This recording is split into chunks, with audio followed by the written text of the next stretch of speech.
I'm Beth from Book Folding for Beginners and Beyond. And today I'd like to talk to you about tools of the trade.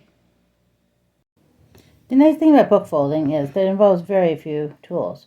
So the tools of the trade, of course, the hardcover books, and then the bone folder, the ruler, the pencil, the eraser, and scissors and the pattern.